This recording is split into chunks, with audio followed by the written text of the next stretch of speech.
Hello everyone, and welcome to Blockchain Minute. This is your host Shabor, and today I will show you how to install a SpectreSecurity coin wallet on a Windows device. So let's get started. First off, you'll want to open your browser and go to SpectreSecurity Coin's GitHub. So GitHub /SpectreSecurity Coin /SpectreSecurity Coin, and let's go into release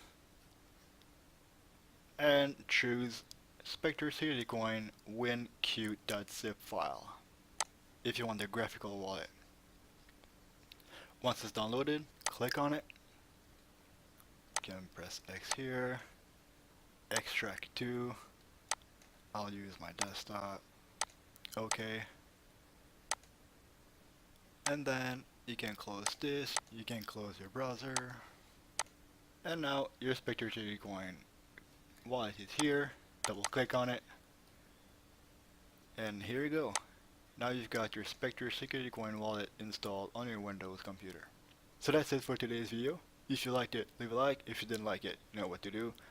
And subscribe for more videos. I'll see you in the next one.